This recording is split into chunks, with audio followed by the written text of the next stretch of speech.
Welcome back, everybody. This is Kim, and we are back on Saymore. You know, season 3 is all about women and weight and why it's not the same story as it is for men. It brings me so much of excitement to introduce to you our guest for today, Carlo Milo. Carlo is the founder of Pure Health Fitness, and he is so famous in Dubai for transforming people's lives by actually transforming their bodies in 90 days.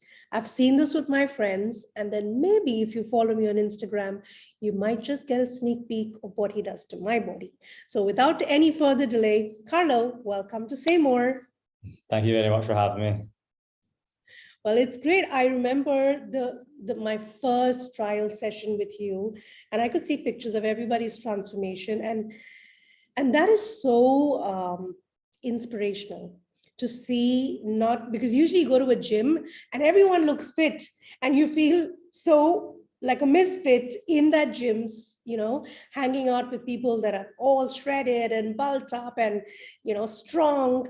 So before we go into, that space of how do people get into that transformation, give us a little of a background as why you do what you do. Well, obviously, with a lot of people, they have certain goals in life. So it might be have a family, it might be, make money, it might be, grow their business. Those are probably two main focus, like relationships, family, business, money. These kind of the goals, right? You kind of generalize for most people. And like people always want to be successful, right? So they always want to be, they have that word success. And, if you ask someone what is success, right? Like they will usually, have a measurement. Like the only thing anyone measures is the amount of money someone has, right? So they'll say, okay, well, that person's rich, right? So they're successful. But really, to be honest, like if I'm watching something going forward, like within success, then I want to look at someone, they're not really successful unless they can look after their body, in my opinion, because I mean, you're asking from my perspective of it. For some people, they might think, oh, their success, certain aspect of success, but mine is aspect of looking after your body and also being financially, at that point, right? And that usually brings, your business is growing, and when your body's in the right place, you could feel good. So the people who come to me are, usually maybe businessmen or people in the corporate industry or just generally anyone, but a lot of people in that kind of side of things, and they'll want to change their body, right? Because they've worked really hard, they're kind of in a situation where they've not looked after their health, which then puts them into a situation where no matter how much the further they grow in business, they can't really seem to, I don't really like to use the word happy, but they don't really become happier, right? Because you can't really, no matter if you make $1 million a year, 2 million, 3 million, you can't really make yourself feel better. I work with people who are worth hundreds of millions of dollars. Like I have a couple clients at that level, and it's not a situation where they are in a happy place. So when you say to someone, oh, I'm going to get to the next level, I'll be happy when I get here, or I'll start exercising or looking after my body once I get to this point. No, you won't. There's never a good time to start. So that's how I always work it with people in regards to that's the kind of clientele that I would be focusing on and how I would normally push it. So Carlo, why did you start, working in this field? What inspired you? I've just always been into health since I was young, and then over time I just got more educated in it. I'm still, even now, like obviously I've got so much more to learn, but I was always into health, and then over time it grew on me.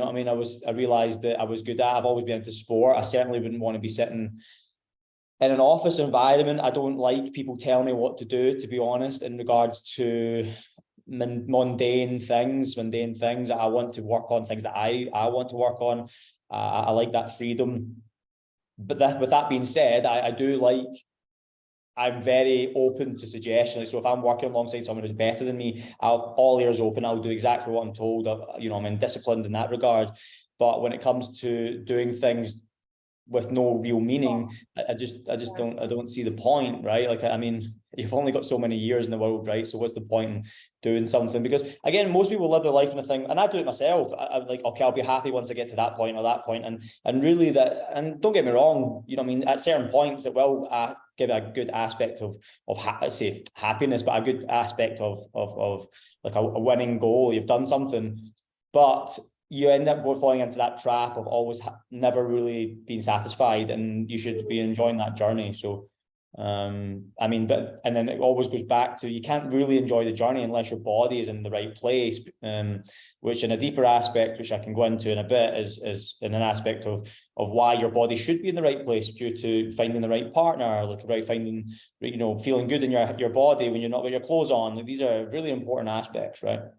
Very true. I want to go back to that point where you said that, you know, sometimes people think that when I reach a certain step of success, and I'm saying quote unquote for people that can't see me, that's when I'll take care of my body. Is it sometimes too late?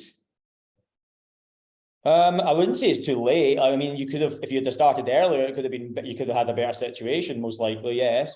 I mean, the best, but then, I mean, you can only do it now. You can't go back in time. So what can you do?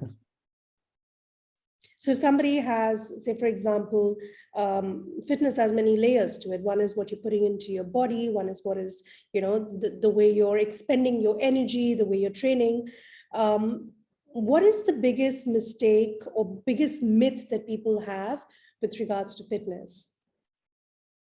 See, the biggest myth, I don't know if, I'm not really sure what kind of myth there is. It really, in the end of the day, it always comes down to, I mean, myth, I don't know how to answer that question specifically, but I mean, in regards to myth, I think a lot of people will have their own idea on what, again, kind of going back to success, or going back to, you know, how to live a life, their life. And, you know, at the end of the day, I don't care who it is. There's no, I've never certainly met anyone who's not in the right body, optimized kind of body wise, eating the right food.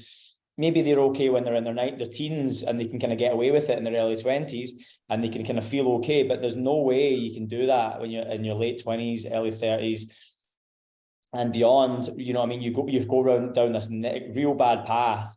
And when you've mentioned about mindset, like, I mean, there's no way, like, I mean, if you went to, you know, someone who is, you know, a scientist, and you can explain to them on the brain how their brain's functioning when their body's not optimized, they're no way in the right mindset, regardless of what they say. They say, oh, you know, I feel good all the time. There's no way. If you're 10, 15 kilos overweight, more for some, you're not in the right place. And that's why it's super important to be there. And you need to, and then when you get to that point where your body's in the right place, then you can do other things. It's the same principle with people with kids, right? They'll say, I'll do anything for my children. No, you won't. You're lying, because you'll eat crap in front of them. You'll eat rubbish food. You won't exercise. What kind of role model is that? You're not doing anything for your kids. You do whatever suits you. Yeah, that is hard-hitting, but that's the truth. That is truly the truth. Carlo, what is the impact of you work with people from different nationalities, you know, functioning in Dubai? That's one of the benefits. We get to work and interact with people from, I don't know, over 100 nationalities. Do you notice a cultural conditioning in the way people, you know, take care of their body? I mean, for me, objectively, you're supposed to eat a lot of meat, right? That's how the body, meat and fruit. And a lot of cultures, like I say, in Indian culture, they don't eat a lot of meat. And a lot of the time they'll go down the lines of a vegetarian diet. That's not just an Indian culture. There is, you know, other cultures that do that, but as a majority. Culture, there's a lot more of carbs. Remember when we were chatting, there's such a carb intense diet. Yeah, exactly. So shift. They end up in a situation, and it's very difficult because a lot of them live with their families, right? So when they go home and they try and change the food, there's an aspect of like a wall you're hitting, because the older generation won't change it. So it's very difficult for the new generation to fix that, as them try to get out of that situation where they do need to implement more meat into their diet. Because if you don't, then you're going to end up with a situation where your hormones are not going to be balanced because you're not eating enough red meat, you know, salmon, the things that have all the nutrients in it. And you're going to be consuming lots of the wrong carbohydrates. You know, there's good carbohydrates such as fruit is good, but you're having the wrong carbohydrates. So you're having, you know, rice and a lot of creams and going down the route of spice and stuff that's not good for your stomach. So they end up really eating a lot of the wrong food. When you ask it in terms of culture, obviously I live in Dubai, so there is a large Indian culture. So I'm giving you that as one specific, but that's what they struggle with, and that's why they need to get out of that situation. It's the same as the culture in regards to, they tell, like an Indian culture or Asian culture, they tell not to go in the sun. They have a weird understanding of like, okay, hold on, like we're not supposed to be tanned. Firstly, I think it's nicer that when there's someone's tanned. I don't know why they want to not be tanned. They should be going with it. For us, tanned is not tanned, it's burnt. No, like tan is nice. I think that's a lovely skin color. I don't see why they have this cultural thing of not going in the sun. And then secondly, because they have darker skin, they need to be in the sun more. And that's why a lot of them have the cold all the time. They're always unwell. They're not feeling good. They're feeling terrible all the time because they're told not to go in the sun. They're covered from the sun. And that's where you're going to get all your vitamins and things, is from the sun. So there's cultural problems that, I mean, it's like people will say like, oh, I'm from this culture, regardless, Indian, Scottish, wherever you're from in the world, I'm from this culture, this is how I eat. It's like, no, you're all the same. You're all human. I don't care if you're from, Scotland, Italy, America, Jamaica. You should all be eating a human diet, and that, which is lots of meat and lots of fruit. I mean, I don't care, regardless of where you're from. So then what happens? People go down the line of they've just kind of been slightly brainwashed in a way that they think that, okay, well, I'll just eat like this because that's how I'm supposed to eat. And then they're uneducated in that regard. And then they end up, as I said, not going in the sun, not eating enough meat, getting unwell all the time, not feeling good. And then they go down that. And then they'll say things like, oh, Helen in the office is sick, so I've got a cold. It's like, no. Your immune system is rubbish. That's why you're getting a cold and you're always sick. It's not normal for people to be sick so often. Their bodies are just not functioning correctly. Well said, well said. That is true. It's not because who is sick around you, it's about your immune system. That brings me to, the main crux of the season, which is women and weight, and how is that different? When we were chatting, when I met up with you, Carlo, you spoke about the imbalance of hormones when women begin to become obese or put on their extra kilos. Can you go a little deeper into that? I mean, my basic knowledge on hormones is, the fact is that I can see clearly that, if you're increasing in fat so much, like people want to have kids, for example, right? Well, if you're going to have kids and you're, substantially overweight, don't get me wrong, some people who are overweight can have kids. But from my experience, that's all I can give you here, from working with people who have been really overweight before or are overweight now. They struggle to have, kids, or they struggle to have as many as they'd like, or even one, right? So, and then on top of that, in terms of hormones, there's things like biomarkers. So biomarkers is meaning like how someone's sex drive is, how someone's mood is, how someone is generally feeling. So how their strength is their strength going up? Are they getting fitter? They're good biomarkers to see how someone's, hormones are balanced. And what you'll notice is that when someone's massively overweight, they're not going to have that feeling. They're not going to have, like, someone will say like, oh no, once you go out with your partner for a year or so, it dies down, and no, because your hormones are destroyed. So what happens is you're not having any sort of attraction to your partner as much anymore, because I mean, obviously over time, I get that happens, I'm sure, as a natural thing. But if your hormones are not in the right place, you're not going to be doing yourself any favors in a relationship wise. So that's really important for people to understand, is that you can't, just because everybody is, oh no, this happens, and people just brand things as normal, or that's normal to happen, or he's got a dad bod or something. His dad, he's become a dad, so he's got a belly. I'm like, imagine your son looking at your dad thinking, like, that's not a good role model. I was quite fortunate. My dad, eats really healthy, but he eats too much other food on top of that because he's Italian, right? I mean, there's no excuse, but he eats that, and so he doesn't exercise enough, so he's a little bit overweight. But I was fortunate enough not to fall down that trap. But I mean, that's very fortunate in that regard. From my mum's really healthy and stuff like that, so I was lucky in that regard. But for most people, their parents aren't healthy, so they're not good role models. So that's number one. Number two is, like, as I said to you, like, let's say, for example, someone says, I can't find the time. Well, again, what would you think would be more beneficial for a child? For them, for the parent to say, okay, I can't take you to here, art. I can't take you to the art after school today because I've got the gym, because I need to look after myself. Okay, yes, don't get me wrong, they might not go to art class, but I can guarantee you how much on that 1 week or something, but I can guarantee that they're going to see their parent being really tired or working really hard.